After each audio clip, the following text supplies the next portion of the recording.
Welcome to another episode of Marketing School. I'm Eric Su. And I'm Neil Patel. And today we're going to talk about what happens when you buy links. And I'll kick this off. When I first started doing SEO, I would go to the Black Hat forums like Wicked Fire. I would never go to the Black Hat SEO one for whatever reason. It made me feel like a Black Hat SEO, even though I was doing Black Hat SEO. But Wicked Fire has a bunch of link providers, and I think they still do. They're selling all these packages.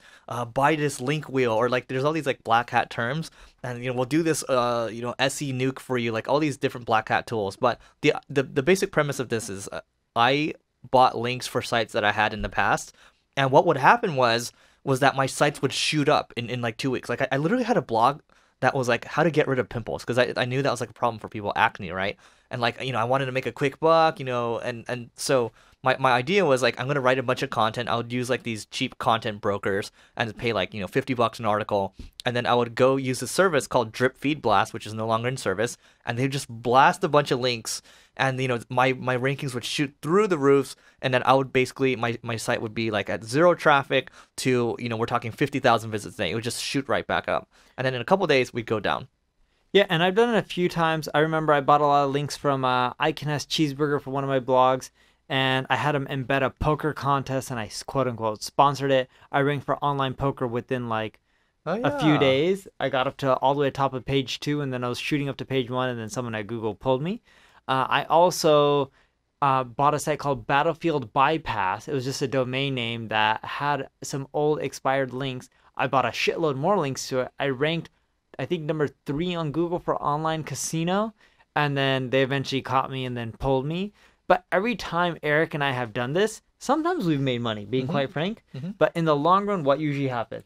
You get burned. You get burned. I've gotten burned every single time, actually. Me too. Yeah. And when I look at it, it's like it's just so much cheaper and smarter to be like, I'm going to take the longer, slower approach, build a legitimate website, build an amazing product, amazing service, provide a ton of value, build links over time, and you know what? My rankings will take a lot longer to get, but then they'll stay and maintain, and I got a really solid business that I can rely on. Don't go for the quick and easy route of buying links or doing those public blog networks. Like I know people are like, oh my God, these public blog networks work really well, and we're smart. We block hrefs from crawling us in Majestic so that way people won't know about our links. I'm like, just stop with all that stuff. Do the long-term stuff. It's how you build a real business. Yeah, so look, we're beating a dead horse here. Like, doing this podcast, it's always been the long game. Neil's been at this game for 17 years or so. And look, I think we have this one post on Single Rain about how to do Black Hat SEO in a white hat way. Think of doing Black Hat in that way, and then you're doing something much for the long term, because the Black Hats, look, they're smart. They know what's going on. Just take their tactics and white hat eyes it, or if that's even a word or not. But play the long game. Look, Neil and I, look, we're not even monetizing this podcast. We are constantly thinking about top of mind, how to have mind share for the long term, and that's what you should be thinking about too. Build the audience, do a good job for them. Don't try to go for the quick wins. And if you can do it in the long run, I kid you not, more people are willing to buy your business. And everyone's like, oh, people don't know. Investors these days in large corporations are burned from buying sites that rank well on SEO and then don't do any well. You look at companies like Marchex, or even better, Quint Street. They got killed by this. You look at Demand Media. They got killed by this. Why? They built sites for SEOs, did whatever it took to get to the top, and then it's like, oh, shit. Doesn't last. Oh, crap. There goes our revenue. There goes our stock price. These guys are becoming more sophisticated. People do not like buying businesses that are doing shady tactics because they know they're not long-lived. And even if you can convince someone to buy you, you're going to have a really crappy multiple.